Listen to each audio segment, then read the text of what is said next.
नमस्कार दोस्तों, welcome to the authentic employment notice channel for authentic and accurate information. Haryana staff selection commission के TGT के जिन candidate ने एग्ज़ाम दिया है, ये वीडियो उन कैंडिडेट के रिगार्डिंग है जिन्होंने बीसीए, बीसीबी या ईडब्ल्यूएस कैटेगरी से एग्ज़ाम दिया है और उनका डॉक्यूमेंट वेरिफिकेशन का कॉल आया है।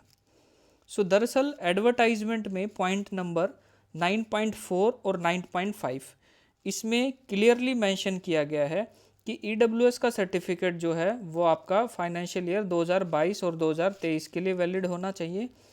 और ईडब्ल्यूएस का सर्टिफिकेट जो है हरियाणा में आपका दो टाइप से बनता है। एक हरियाणा गवर्नमेंट के जो भी जॉब हैं उनमें आपको लगाने के लिए ईडब्ल्यूएस का सर्टिफिकेट मिलता है, और एक सेंट्रल गवर्नमेंट में जॉब लेने के लिए अलग से ईडब्ल्यूएस सर्टिफिकेट बनता है। दोनों में फ़र्क क्या है कि हरियाणा गवर्नमेंट वाला जो बनता है वो आपका 6 लाख की इनकम तक की कैप है उसमें, और जो आपका सेंट्रल गवर्नमेंट में की जो भी वैकेंसीज आती है उनमें अगर जॉब लेने के लिए आपको ईडब्ल्यूएस का सर्टिफिकेट लगाना है तो उसमें आपकी 8 लाख की इनकम की कैप है।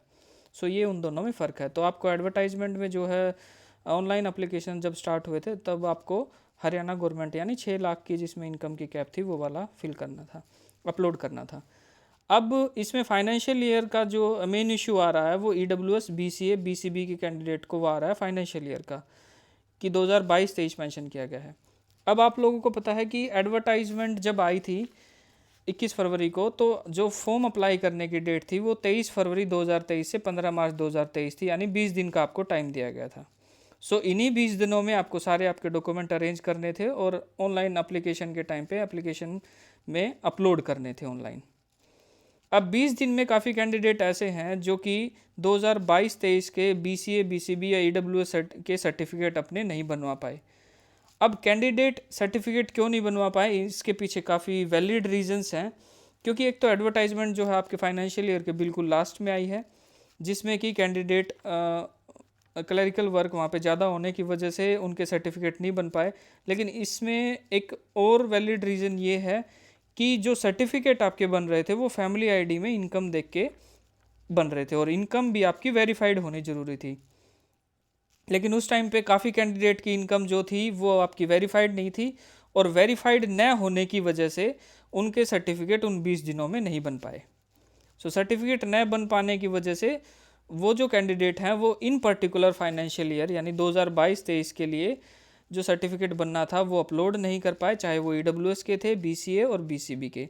अब उन कैंडिडेट को ये डर है कि कहीं उनके सर्टिफिकेट जो है वो कंसीडर न किए जाएं डॉक्यूमेंट वेरिफिकेशन के टाइम पे। अगर कंसीडर नहीं किए गए तो क्या उनको जनरल में ट्रांसफ़र कर दिया जाएगा और उनको उनकी कैटेगरी का लाभ नहीं मिल पाएगा। उन कैंडिडेट की ये शंकाएँ हैं, और ये कैंडिडेट जो हैं इस दुविधा में भी हैं। और आपको पता है कि मोस्टली कैंडिडेट का डीवी अभी होना बाकी है, चाहे वो साइंस के हों, इंग्लिश के हों, संस्कृत के हों, या फिर हिंदी और मैथमेटिक्स या सोशल स्टडीज़ के कैंडिडेट हों।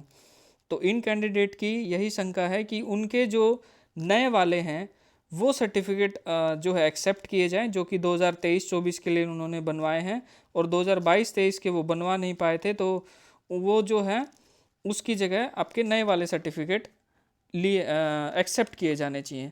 अब एक क्लेम ये भी है कि अगर किसी कैंडिडेट के पास 2021-22 का ईडब्ल्यूएस, बीसीए, बीसीबी का सर्टिफिकेट है और उन्होंने नया वाला बनवा लिया है 2023 और 2024 का, दैट मीन वो एक्चुअल में उस कैटेगरी को बिलोंग करता है अगर वो 2022-23 का सर्टिफिकेट नहीं बनवा पाया था।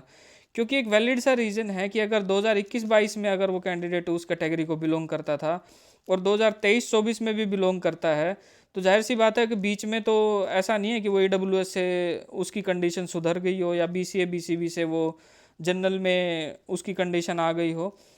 तो जाहिर तौर पर उन कैंडिडेट के जो नए वाले सर्टिफिकेट हैं वो एक्सेप्ट किए जाने चाहिए एचएसएससी के द्वारा, अगर एचएसएससी डॉक्यूमेंट वेरिफिकेशन के टाइम पे वो सर्टिफिकेट एक्सेप्ट नहीं कर रही है। तो एक जो नए वाले सर्टिफिकेट एक्सेप्ट करने का एक वैलिड पॉइंट एडवर्टाइजमेंट में ही दिया गया है 16.24। अब ये पॉइंट देख लेते हैं 16.24 क्या है। इसमें क्लियरली बताया गया है कि अगर कोई भी डॉक्यूमेंट अगर आपका रिन्यूड या री इशू होना है तो आपको डॉक्यूमेंट वेरिफिकेशन के टाइम पे ओल्ड और न्यू डॉक्यूमेंट दोनों सबमिट करने पड़ेंगे। ओल्ड मतलब जो भी आपने एडवर्टाइजमेंट में जब आई थी, जब अप्लीकेशन फॉर्म फिल किया था, जब आपने वो वाला अपलोड किया था, और अभी जो आपने नया बनवाया है, जैसे 2023 2024 वाला बनवाया है, तो दोनों आप डॉक्यूमेंट वेरिफिकेशन के टाइम पे अपलोड कर सकते हैं। तो अगर किसी भी कैंडिडेट को डॉक्यूमेंट वेरिफिकेशन के टाइम पे परेशानी आ रही है कि उसके जो है 2023 से 2024 वाला कैटेगरी का सर्टिफिकेट, चाहे वो ईडब्ल्यूएस का हो, बीसीए का, बीसीबी का, अगर एक्सेप्ट नहीं किया जा रहा है तो वीडियो के नीचे कमेंट करें, क्योंकि ये जो है आपका जेन्युइन इशू है। आप लोगों को जो है आपकी कैटेगरी में ही कंसीडर किया जाना चाहिए। ईडब्ल्यूएस में, बीसीए में और बीसीबी में, जनरल में आपको ट्रांसफ़र नहीं किया जा सकता और नहीं किया जाना चाहिए।